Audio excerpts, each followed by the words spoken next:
নমস্কাৰ সিটি18 হতে ষ্টুডিঅত মই প্ৰিয়ংকা বিজেপিয়ে খৰ্ব কৰিছে বিপিএফৰ 3 মন্ত্ৰী অধিকাৰ মিত্ৰতা ভংগ ঘোষণাৰ পিছতে বিজেপিৰ বিৰুদ্ধে আক্ৰমণাত্মক হৈ পৰিল বিপিএফ নেত্ৰী তথা মন্ত্ৰী প্ৰমিলা ৰাণী ব্ৰহ্ম বিজেপিয়ে মিত্ৰতাৰ ধৰ্ম পালন কৰা নাই বুলি অভিযোগ উত্থাপন কৰি 12টা সমষ্টিত নিৰ্বাচনী যুঁজৰ বাবে বিপিএফ হাজু বুলি ঘোষণা কৰে মন্ত্ৰীগৰাকীয়ে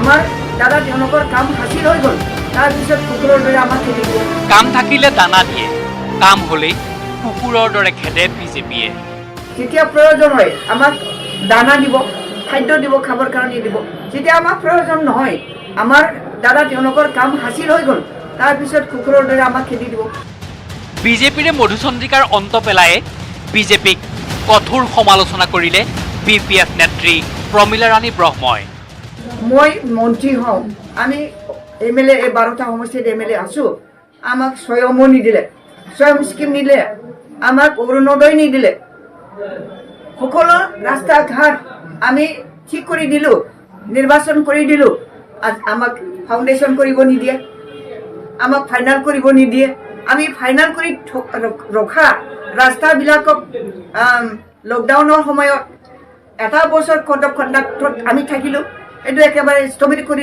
ৰাখিলে প্ৰমিলা ৰাণী ব্ৰহ্মৰ অভিযোগ মিত্ৰতাৰ ধৰ্ম পালন কৰা নাই বিজেপিয়ে বিজেপি দল ইমান মানে অহংকাৰ এই অহংকাৰৰ কাৰণে বিজেপি দলটো ডুবি যাব মন্ত্ৰী প্ৰমিলা ৰাণী ব্ৰহ্মৰ ক্ষোভ যেতিয়ালৈকে চৰকাৰ থাকিব তেতিয়ালৈকে চৰকাৰত থকাটো আছিল বিপিএফৰ 3 মন্ত্ৰীৰ অধিকাৰ বিজেপিয়ে খৰ্ব কৰিছে সেই অধিকাৰ যেতিয়ালৈকে চৰকাৰ থাকিব তেতিয়ালৈকে আমি থাকিব লাগিব এইটো আমাৰ অধিকাৰ মই কম আমাৰ অধিকাৰ অকল বিজেপি দলৰ অধিকাৰ নহয় তেওঁলোকে আমাক ইমান বেয়াকৈ আমাক ব্যৱহাৰ কৰিছে মই মন্ত্ৰী হওঁ আমি এমএলএ 12টা সমষ্টিত এমএলএ আছো হয় প্ৰমিলা ৰাণী ব্ৰহ্মই কোৱাৰ দৰেই বিজেপিৰ ৰাজ্যিক সভাপতি ৰঞ্জিত দাসে বিপিএফৰে মিত্ৰতা সন্দৰ্ভত কৰিছিল তিৰ্যক মন্তব্য চৰকাৰখনৰ লগত আমাৰ এটা কথা নাই আমাৰ দলৰ লগত মিত্ৰতা নাই নাথাকে গতিকে খেদি দিয়া নিদিয়ে সেইটো আমাৰ কি কথা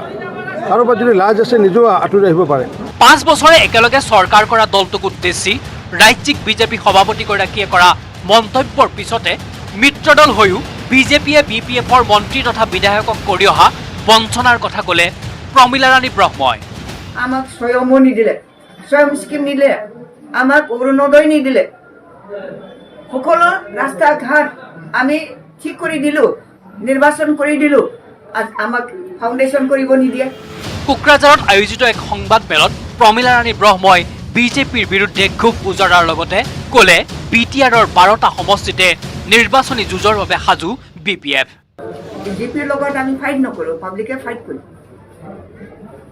বিজেপিৰ লগত আমি ডাইৰেক্টলি ফাইট নকৰো ৰাইজ আমাৰ কষ্ট হয় ৰাইজেহে আমাৰ কষ্ট লক্ষণীয়ভাৱে শনিবাৰে বিৰোধীৰ মহাজোঁট বন্ধনত বিপিএফ চামিল হোৱাৰ কথা টুইটযোগে ঘোষণা কৰিছিল বিপিএফ প্ৰধান হাগ্ৰামা মহিলাৰীয়ে বৰমাত অনুষ্ঠিত বিপিএফৰ কাৰ্যনিৰ্বাহকত এই সিদ্ধান্ত গ্ৰহণ কৰে বিপিএফে কোকৰাঝাৰৰ পৰা Shantigiri Narzary news 18 Assam North east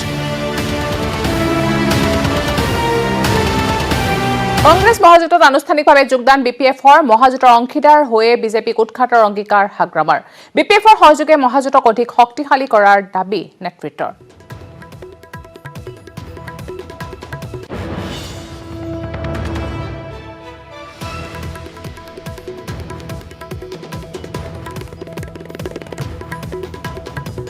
আমি 6টা ৰাজনৈতিক দলেৰে মহাজোঁট গঠন কৰিছিলো আজি বিপিএফ আহিছে মহাজোঁটলৈ বিপিএফৰ মুৰব্বীয়ে আমাৰ আহ্বানলৈ সঁহাৰি জনালে আঞ্চলিক দলসমূহকো মহাজোঁটলৈ আহিবলৈ আহ্বান জনাইছিলো আৰু আজিও আঞ্চলিক দলসমূহক আহিবলৈ আহ্বান জনাইছো বিজেপিক উৎখাত কৰিবলৈ আমি একত্ৰিত হৈছো কংগ্ৰেছ মিত্ৰজোঁটত বিপিএফৰ অন্তৰ্ভুক্তিৰ পিছত এই মন্তব্য কৰে এপিচিচি সভাপতি ৰিপুণ বৰাই হাগ্ৰামা মহিলাৰী বিপিএফ দলৰ সভাপতি হাগ্ৰামা মহিলাৰী ডাঙৰীয়াই আজি আমাৰ এই মহাজোঁটত আনুষ্ঠানিকভাৱে আজি ইয়াত সামিল হ'বৰ বাবে তেখেতে ইচ্ছা প্ৰকাশ কৰিছে আৰু তেখেত আহিছে আৰু সেই কাৰণে আজি মূল প্ৰেছ কনফাৰেন্সৰ মূল বিষয়বস্তু সেইটো আৰু আজিৰ পৰা আমাৰ মহাজোঁটত 7টা দলৰ সংমিশ্ৰণ হ'ল। আমি 7টা দল হ'লোঁ, আগতে আমাৰ 6টা আছিল, আজি 7টা হ'ল। আৰু আজি আমাৰ ইয়াৰ আগত আমাৰ এখন বৈঠক হৈছিল। এই মহাজোঁটৰ আটাইকেইটা অংশীদাৰ দলৰ মুৰব্বী আৰু তেখেতসকলৰ সহযোগীসকলৰ লগত আমাৰ এখন বৈঠক হৈছিল। আৰু এই বৈঠকত আমি আজি পুনৰ আহ্বান জনাইছোঁ যে অসমৰ আৰু যি আঞ্চলিক দল বাকী ৰৈ গৈছে, যেনেকৈ আপোনালোকে ৰাইজৰ দলেই কওক বা জাতীয় পৰিষদেই কওক বা অন্য এথেনিক দল, অৰ্থাৎ যি অসমৰ স্বাৰ্থ বিজেপি বিৰোধী, বিজেপিক উৎখাত কৰাৰ কাৰণে অসমৰ স্বাৰ্থ যি ঐক্যমত প্ৰকাশ কৰিছে, তেনেকুৱা ৰাজনৈতিক দলৰ বাবে আমাৰ দুৱাৰ খোলা আছে। মহাজোঁটলৈ আমি তেওঁলোকক এতিয়াও আমি আহ্বান জনাইছোঁ আৰু আমি আশা ৰাখিছোঁ অনাগত দিনত তেখেতসকলে আমাৰ এই মহাজোঁটত অংশীদাৰ হৈ আমি অসমক ৰক্ষা কৰিম আৰু বিজেপিক উৎখাত কৰিম। বিজেপি শাসন ৰাইজে বিচৰাৰ ধৰণে হোৱা নাই। অসমক ৰক্ষা কৰিবলৈ আমি একত্ৰিত হৈছোঁ। সাংবিধানিক অধিকাৰ ৰক্ষা কৰিব লাগিব বুলি কংগ্ৰেছ মিত্ৰজোঁটৰ অংশীদাৰ হৈ মন্তব্য BPFৰ মুৰব্বী হাগ্ৰামা মহিলাৰীৰ। BPF নাথাকিলে বিজেপিৰ কোনো অস্তিত্ব নাথাকিব বুলি মন্তব্য কৰে হাগ্ৰামা মহিলাৰীয়ে। আমি আজি আহি গ'ল BPF দল হিচাপে আজি আমি ফৰ্মেলি মহাজোঁটত আমি যোগদান কৰিছোঁ। কাৰণটো হ'ল আজি অসমৰ যিটো পৰিৱেশ বিজেপি দিনৰ যিটো শাসন, এইটো খুব অসমবাসীৰ ৰাইজৰ কাৰণে বা অসমত ৰাইজে বিচৰা ধৰণে হোৱা নাই। সেইকাৰণে আমি বিশেষে যদি অসমটো বাচাব লাগে বা অসমৰ বিভিন্ন জাতি জনগোষ্ঠীৰ যিটো অধিকাৰ, কনষ্টিটিউচনেল যিটো ৰাইট, সাংবিধানিকভাৱে তেনেকুৱা অধিকাৰ পাব লাগে, সেই ধৰণৰ বিজেপিয়ে দিব পৰা নাই। সেইকাৰণে আমি আজি BPF দলে মহাজোঁটত থাকি পেলাই অসমৰ ৰাইজৰ স্বাৰ্থত, শান্তিৰ স্বাৰ্থত, একতাৰ স্বাৰ্থত, প্ৰগতিৰ স্বাৰ্থত কাম কৰিব পাৰিব বুলি আমাৰ এটা দৃঢ় বিশ্বাস। সেইকাৰণে আমি BPF আজিৰ পৰা মহাজোঁটত একেলগে থাকি পেলাই আগন্তুক যিটো এছেম্বলি ইলেকশ্যন, ইয়াতে আমি একেলগে থাকি পেলাই ইলেকশ্যনটো খেলিম। মহাজোঁটলৈ BPF অহাত আমি উৎসাহিত হৈছোঁ। হাগ্ৰামা মহিলাৰীৰ BPFক বিজেপিয়েহে প্ৰতিপন্ন কৰিলে বুলি মন্তব্য কৰে সাংসদ অজিত ভিয়াই। অসমৰ সংকটৰ সময়ত আমি এটা ৰাজনৈতিক পদক্ষেপ গ্ৰহণ কৰিছোঁ। আজি নতুনকৈ ক'বলৈ আমাৰ নাই, কিন্তু আটাইতকৈ আনন্দ আৰু আমাক শক্তি দিয়া, আমাক আগুৱাই নিয়াত প্ৰেৰণা দিয়া ডাঙৰ কথাটোৱে হ'ল যে BPFৰ মুৰব্বী হাগ্ৰামা মহিলাৰীৰ এই মহাজোঁটত যোগদান। এই যোগদানে আমাক যথেষ্ট শক্তি দিলে। যিদিনা বিজেপি দল সংকটত পৰিছিল, অসম গণ পৰিষদ ওলাই যোৱাৰ পিছত সেই সময়ত হাগ্ৰামা মহিলাৰীৰ নেতৃত্বত বা তেওঁৰ দলে আচলতে বিজেপিক সেই সংকটৰ পৰা ৰক্ষা কৰিছিল। তাৰ পিছতো হাগ্ৰামা মহিলাৰীক বিজেপি দলে স্বৈৰাচাৰী আৰু সাম্প্ৰদায়িক এখন চৰকাৰে যি ধৰণে অপমান কৰিলে আৰু তেখেতক যি ধৰণে সেৱা কৰাৰ চেষ্টা কৰিলে, তাক আমি গৰিহণা দিছোঁ আৰু তেখেতক এই মহাজোঁটলৈ আদৰণি জনাইছোঁ। আমি যিহেতু যোৱাবাৰ BTC নিৰ্বাচনত আমি 25টা সিটত আমি অংশগ্ৰহণ কৰিছিলোঁ। কোকৰাঝাৰ, চিৰাং জিলাৰ অধিকাংশ আমি সিটত যোৱাবাৰ অংশগ্ৰহণ কৰা নাছিলোঁ বাবে BPFে কিছু সিট পাইছিলে। কাৰণ যোৱাবাৰো নিৰ্বাচনত আমি দেৱৰগাঁও, বনৰগাঁও, আপোনাৰ দুটমাকে আদি কৰি এনেকুৱা সমষ্টিসমূহত ক'ৰবাত 10,000, ক'ৰবাত 7,000, ক'ৰবাত 6,000 ভোট পাইছিলোঁ। কিন্তু আমি এইবাৰ তাত প্ৰাৰ্থী নিদিয়াৰ কাৰণে, দেৱৰগাঁও, বনৰগাঁও, বাওখুংগীত প্ৰাৰ্থী নিদিয়াৰ কাৰণে BPFে জয়লাভ কৰিছিলে। কিন্তু BTC-বাসী ৰাইজ UPPLৰ লগত আছে, ভাৰতীয় জনতা পাৰ্টীৰ লগত আছে আৰু গণ সুৰক্ষা পাৰ্টীৰ লগত আছে। যিহেতু ইতিমধ্যে এলায়েন্সটো আমাৰ দলৰ লগত আগতে ভাঙিছে, আমি যিহেতু অকলশৰে নিৰ্বাচনত অংশগ্ৰহণ কৰিছোঁ, গতিকে তেওঁলোকে যোৱা নোযোৱা থকা নথকা লৈ পেলাই কোনো ধৰণৰ আমি ক্ষতি নহয়। আজি নিশা অনুষ্ঠিত হ'ব অগপৰ কৰ্ণধাৰ সমিতিৰ গুৰুত্বপূৰ্ণ বৈঠক। দলৰ সভাপতি তথা মন্ত্ৰী অতুল বৰাৰ চৰকাৰী বাসগৃহত অনুষ্ঠিত হ'ব এই বৈঠক। বিজেপিৰ পৰা বিচাৰিবলগীয়া সমষ্টি সন্দৰ্ভত কৰ্ণধাৰ সমিতিৰ বৈঠকত আলোচনা হ'ব। বিভিন্ন জিলাৰ অগপ নেতাসকলে এই বৈঠকত উপস্থিত থাকিব। এই বৈঠকতে প্ৰাৰ্থিত্ব দিবলগীয়া সমষ্টিসমূহ নিৰ্ধাৰণ কৰিব অগপই। এই সমষ্টিসমূহৰ তালিকা নিৰ্দিষ্ট হোৱাৰ পিছতে 2 এদিনতে নতুন দিল্লীলৈ ৰাওনা হ'ব অতুল বৰা। আসন ভাগ বতৰাক লৈ বিজেপিৰ ৰাষ্ট্ৰীয় সভাপতি JP নাড্ডাৰ সৈতে বৈঠকত মিলিত হ'ব। ৰাজ্যিক নেতৃত্বৰ পূৰ্বে বিজেপিৰ ৰাষ্ট্ৰীয় নেতৃত্বৰ সৈতে আসন বুজাবুজি সন্দৰ্ভত আলোচনা কৰিব অতুল বৰাই। এই আলোচনাৰ পিছতহে আনুষ্ঠানিকভাৱে ঘোষণা হ'ব অগপই প্ৰাৰ্থিত্ব দিবলগীয়া সমষ্টিৰ নাম।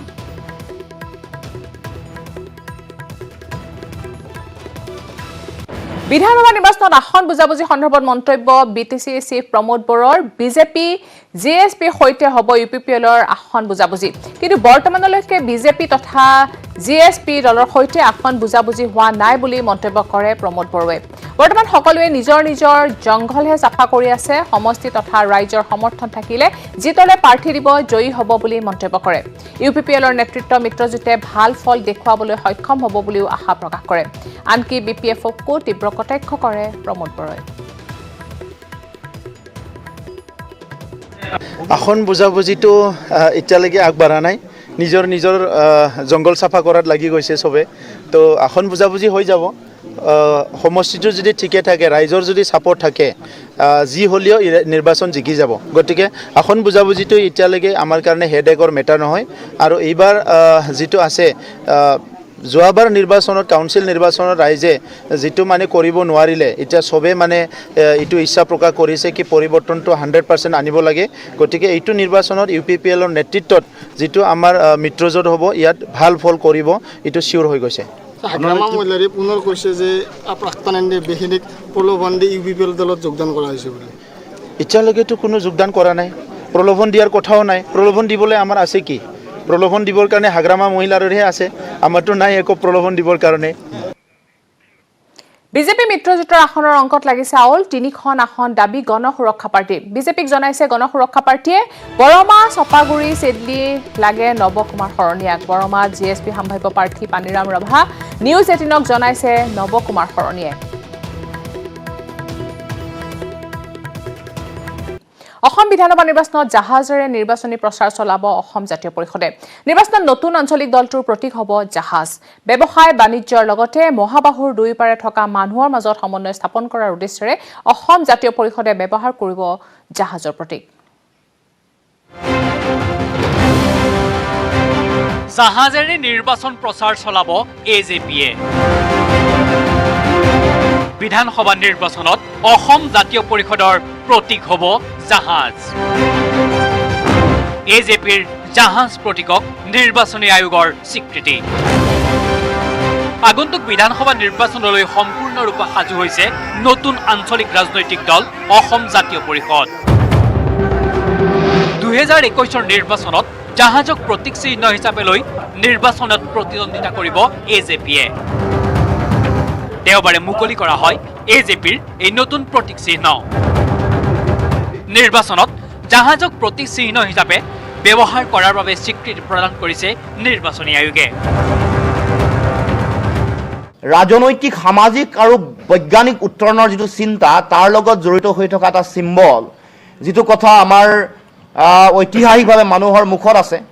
ৰাইজে যি বিষয়টোক লৈ আমাৰ ককা আইতা আমাৰ সকলোৱে সেই সময়ত আলোচনা বিলোচনা কৰিছিল, সেই প্ৰতীকটো হ'ল জাহাজ। জাহাজৰ প্ৰতীকত আমি 2021 চনৰ বিধানসভা নিৰ্বাচনত আমি অংশগ্ৰহণ কৰিম আৰু এইটো আমি আনুষ্ঠানিকভাৱে আজি সমগ্ৰ অসমৰ ৰাইজলৈ আগবঢ়াইছোঁ। যোৱাকালি ইলেকশ্যন কমিশ্যনে আমাক এই প্ৰতীক প্ৰদান কৰিছে।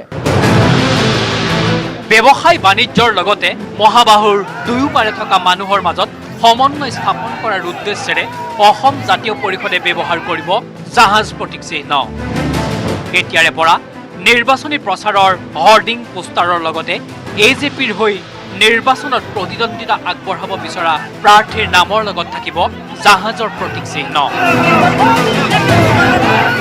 ব্ৰহ্মপুত্ৰত চলি থকা জাহাজ আমাৰ অসমৰ মানুহৰ কাৰণে অৰ্থনীতি, সভ্যতা, সমাজ, সংস্কৃতি দুয়োপাৰে মানুহৰ মাজত সমন্বয়, তাৰ লগে লগে বিজ্ঞান প্ৰযুক্তিবিদ্যা আৰু দুয়োপাৰৰ মাজত সমন্বয়, বাণিজ্যিকভাৱে আমাৰ ভাৰতবৰ্ষৰ আন প্ৰান্তৰ লগত যোগসূত্ৰ সকলো কথা ব্যাখ্যা কৰিব। গতিকে আমাৰ যিটো চিন্তা স্বনিৰ্ভৰশীল অসম, বিভিন্ন জাতি জনগোষ্ঠীসমূহৰ মাজত সমন্বয় আৰু ঐক্যবদ্ধভাৱে আগবঢ়াৰ চিন্তা, তাৰ লগে লগে বিজ্ঞান মানসিকতা, বিজ্ঞান মনস্তাত্ত্বিক চিন্তা, এই সকলো কথা জড়িত হৈ থকা এই জাহাজ অসম জাতীয় পৰিষদৰ প্ৰতীক হিচাপে 21ৰ নিৰ্বাচনত আমি অংশগ্ৰহণ কৰিম। অসম জাতীয় পৰিষদৰ প্ৰতি ৰাইজক বিভ্ৰান্ত কৰিবলৈ প্ৰতিক্ৰিয়াশীল চক্ৰই চেষ্টা চলোৱাৰ অভিযোগ উঠোৱাৰ সময়তে মুকলি কৰা হ'ল আঞ্চলিক দলটোৰ পঞ্জীয়ন নম্বৰ। 25 ফেব্ৰুৱাৰীত ৰাজনৈতিক দল হিচাপে পঞ্জীয়ন হৈছে অসম জাতীয় পৰিষদৰ। অসম জাতীয় পৰিষদৰ যিটো ৰেজিষ্ট্ৰেশ্যন নাম্বাৰ, সেই ৰেজিষ্ট্ৰেশ্যন নাম্বাৰ আমি ৰাজহুৱা কৰিব খুজিছোঁ।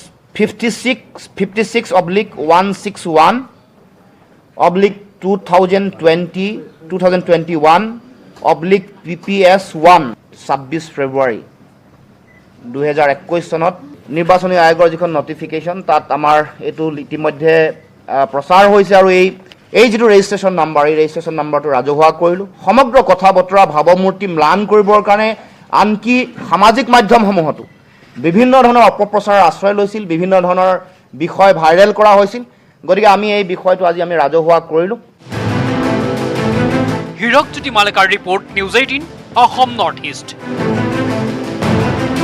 অসম জাতীয় পৰিষদৰ নিৰ্বাচনী প্ৰতীকক লৈ প্ৰতিক্ৰিয়া প্ৰকাশ কৰিলে মন্ত্ৰী হিমন্ত বিশ্ব শৰ্মাই। কিন্তু কি ক'লে মন্ত্ৰী হিমন্তই? অসম জাতীয় পৰিষদে আজি জাহাজে পৰিৱৰ্তন আনিব বুলি আমি পৰিৱৰ্তন আনক নাদং নুডুবিলে হ'ল আৰু পৰিৱৰ্তন আনক নাদং নুডুবিলে হ'ল আৰু পৰিৱৰ্তন আনক নাদং নুডুবিলে হ'ল আৰু সংখ্যালঘুক লৈ আজমলে চলাই আছে ঠিকাদাৰী ৰাজ। এই বিস্ফোৰক অভিযোগ বিজেপিৰ সংখ্যালঘু মৰ্চাৰ ৰাষ্ট্ৰীয় সভাপতি জামাল ছিদ্দিকী। সংখ্যালঘুক লৈ আজমলে চলাই থকা ঠিকাদাৰ ৰাজৰ অৱসান ঘটাই এইবাৰ নিৰ্বাচনত অসমৰ পৰা AIDFক ধূলিচাত হ'ব বুলি দাবী কৰিলে জামাল ছিদ্দিকীয়ে। সমাগত নিৰ্বাচনত অসমৰ পৰা ধূলিচাত হ'ব AIUDF। সংখ্যালঘুক লৈ আজমলে চলাই থকা ঠিকাদাৰী ৰাজৰ অৱসান ঘটিব। আজমলে কেৱল অসমৰ মুছলমানকে বদনাম কৰা নাই, ৰাষ্ট্ৰীয় আন্তঃৰাষ্ট্ৰীয় স্তৰতো বদনাম কৰিছে। দৰিদ্ৰ মুছলমানৰ ফটো দেখুৱাই ৰাজনীতি কৰিছে আজমলে। এই বিস্ফোৰক অভিযোগ বিজেপিৰ সংখ্যালঘু মৰ্চাৰ ৰাষ্ট্ৰীয় সভাপতি জামাল ছিদ্দিকীৰ। अजमल साहब ने असम के मुसलमानों को बदनाम नहीं किया है, राष्ट्रीय स्तर पर अंतर्राष्ट्रीय स्तर पर देश को भी बदनाम करने का काम किया है। विदेशों में हमारी छवि ये बन रही है कि असम का मुसलमान जकात खाने वाला मुसलमान है, भारत का मुसलमान जकात पे जिंदा रहता है। जकात के पैसे लाकर गरीब मुसलमानों के फोटो दिखाकर वो जो राजनीति चमका रहे थे, अपना नाम कर रहे थे, उस पर अब ताला लगने वाला है। জালুকবাৰী বিধানসভা সমষ্টিৰ চাংচাৰীৰ সংখ্যালঘু নেতা তবিবুৰ ৰহমানৰ বাসগৃহত অনুষ্ঠিত এক দলীয় সভাত AIUDFক সমালোচনা কৰি মন্তব্য কৰে জামাল উদ্দিনে। তেওঁ কয়, কংগ্ৰেছ AIUDFৰ লগত RJDৰ জোটবন্ধন হোৱা নাই, ঝুট অৰ্থাৎ মিছা বন্ধনহে হৈছে। একাংশ সংবাদ মাধ্যমে অপিনিয়ন পোলক অস্বীকাৰ কৰা কাৰ্যক ৰাষ্ট্ৰীয় নেতাগৰাকীৰ মন্তব্য অসমত বিজেপিৰ সফল হ'ব 100+ মিছন। एक साथ आकर ठग बंधन किए हैं, गठबंधन नहीं है, क्योंकि उनको पता है कि भारतीय जनता पार्टी के आने के बाद दलालों की दलाली बंद हो गई है, चोरों की चोरी बंद हो गई है, भ्रष्टाचारियों के भ्रष्टाचार बंद हो गए हैं। इसलिए सब भारतीय जनता पार्टी की डर से इकट्ठा हो गए हैं। पर मुझे लगता है कि असम की जनता ने तय कर लिया है कि जिस प्रकार से केंद्र में माननीय मोदी जी सरकार चला रहे, उनको आगे बढ़ाते हुए इस बार फिर से असम में भारतीय जनता पार्टी की सरकार लाना है। मुस्लिम समाज भी भारतीय जनता पार्टी को वोट देने के लिए तैयार बैठा हुआ है। বাইহাটৰ পৰা শ্ৰীমন্ত দাসৰ report, news 18 Assam North east.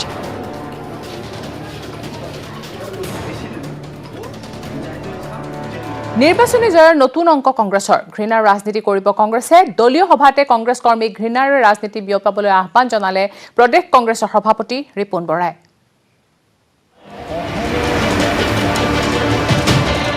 ঘৃণাৰ ৰাজনীতি বিয়পাবলৈ সাজু কংগ্ৰেছ। এই ঘৃণা হ'ব শত্ৰু বিজেপিৰ বিৰুদ্ধে মানুহৰ ঘৰে ঘৰে গৈ বিজেপিৰ বিৰুদ্ধে কংগ্ৰেছে বিয়পাব ঘৃণা যি ৰাজনীতিৰে 2014 আৰু 2016 চনত সফলতা লাভ কৰিছিল বিজেপিয়ে ঘৃণাৰ ৰাজনীতিৰে নিৰ্বাচন জয়ৰ নতুন অংক কংগ্ৰেছৰ দিনৰ টুকটুকিত কংগ্ৰেছৰ বুথ সংকল্প শিবিৰত অংশ লৈ দলীয় কৰ্মীক ঘৃণাৰ ৰাজনীতি কৰিবলৈ আহ্বান জনালে প্ৰদেশ কংগ্ৰেছৰ সভাপতি ৰিপুণ বৰাই আমিতো প্ৰথমতে কংগ্ৰেছ নিজে আমি 80 বুলি কৈ আছিলোঁ 80 মিছন 80 কিন্তু এতিয়া আমিতো মহাজোঁট হোৱাৰ পিছত আমিতো 101 কৈ আছোঁ 2 পৰা 3 দিনৰ ভিতৰতে চূড়ান্ত হ'ব কংগ্ৰেছৰ প্ৰথম পৰ্যায়ৰ প্ৰাৰ্থী তালিকা জয়ৰ সম্ভাৱনা আৰু গ্ৰহণযোগ্য প্ৰাৰ্থীকহে দিয়া হ'ব টিকট জিকাৰ সম্ভাৱনা যাৰে আটাইতকৈ বেছি আৰু ৰাইজৰ মাজত যিজনৰ গ্ৰহণযোগ্যতাটো বেছি সেইজনকেই অগ্ৰাধিকাৰ পাব ৰূপহীহাটৰ পৰা মুজাম্মিল হক news 18 Assam North east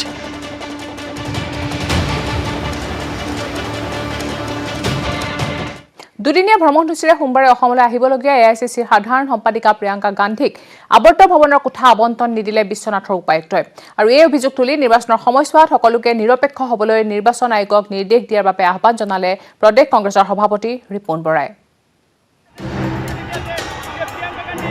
Priyanka Gandhi আহি আছে দুদিনীয়া ভ্ৰমণসূচীলৈ সোমবাৰে গুৱাহাটীত উপস্থিত হ'বহি AICCৰ সাধাৰণ সম্পাদিকা প্ৰিয়ংকা গান্ধী কিন্তু প্ৰিয়ংকাৰ অসম ভ্ৰমণৰ পূৰ্বে সূচনা হ'ল এক বিতৰ্কৰ বিশ্বনাথ চাৰিআলিত প্ৰিয়ংকা গান্ধীৰ বাবে ৰূপ বিচাৰিছিল প্ৰদেশ কংগ্ৰেছে কিন্তু জিলা উপায়ুক্তই প্ৰিয়ংকা গান্ধীৰ বাবে আবণ্টন নিদিলে কোঠা নিৰ্বাচনী পৰ্যবেক্ষকৰ বাবে আৱৰ্ত ভৱনৰ কোঠা বুকিং কৰি ৰখা হৈছে বুলি আবণ্টন দিয়া নহ'ল প্ৰিয়ংকা গান্ধীৰ বাবে ৰূপ এই দাবী কৰিলে প্ৰদেশ কংগ্ৰেছৰ সভাপতি ৰিপুণ বৰাই মই নিজে ডিচিৰ লগত কথা পাতিছোঁ ডিচিয়ে কৈছে তেওঁলোকে এটা বাহানা দেখুৱাইছে যে আমি চাৰ্কিট হাউচটো তাত আমাৰ অবজাৰ্ভাৰ থাকিব বুলি কৈছে ইলেকশ্যন অবজাৰ্ভাৰ থাকিব বুলি কৈছে জেড কেটেগৰীৰ নিৰাপত্তাৰে আৱস্থিত AICCৰ সাধাৰণ সম্পাদিকা প্ৰিয়ংকা গান্ধীতকৈ নিৰ্বাচনী পৰ্যবেক্ষক ডাঙৰ হ'ল নে বুলিও প্ৰশ্ন উত্থাপন কৰে প্ৰদেশ কংগ্ৰেছৰ সভাপতি ৰিপুণ বৰাই এগৰাকী Z+ কেটেগৰী আৰু এজন ইলেকশ্যন অবজাৰ্ভাৰ হৈছে এজন IAS অফিচাৰ এজন IAS অফিচাৰ আমাৰ ইয়াৰ DC ৰেংকৰ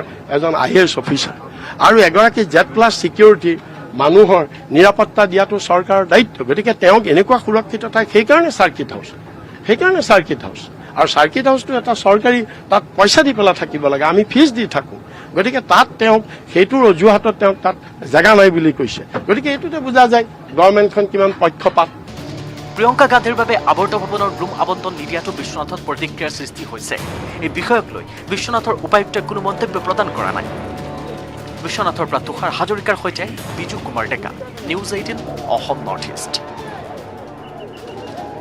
ৰাষ্ট্ৰীয় ঘাইপথত পুনৰ জ্বলিছে চলন্ত বাহন এইবাৰ যোৰাবাটৰ 37 নং ৰাষ্ট্ৰীয় ঘাইপথত দপদপকৈ জ্বলিছে এখন যাত্ৰীবাহী বাহন চলন্ত অৱস্থাতে টাটা মেজিক বাহনত জুইৰ সূত্ৰপাত হোৱাৰ পিছতে হাহাকাৰ লাগে যাত্ৰীসকলৰ মাজত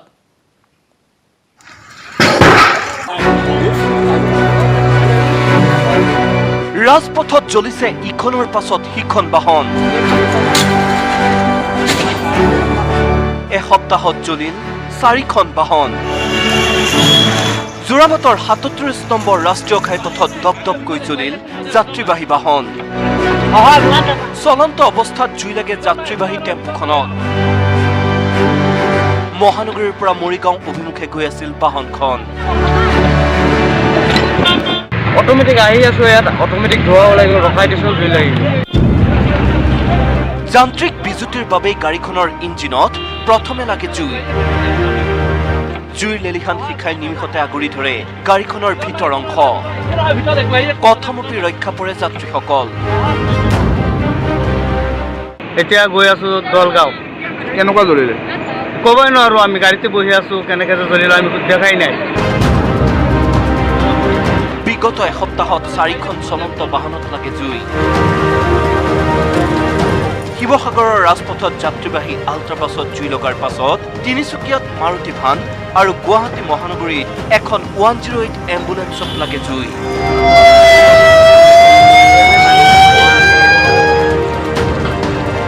চলন্ত বাহনত সঘনাই জুই লগা ঘটনাই চিন্তিত কৰি তুলিছে সকলোকে যোৰাবাটৰ পৰা মৌচুম বৈশ্যৰ report news 18 Assam North east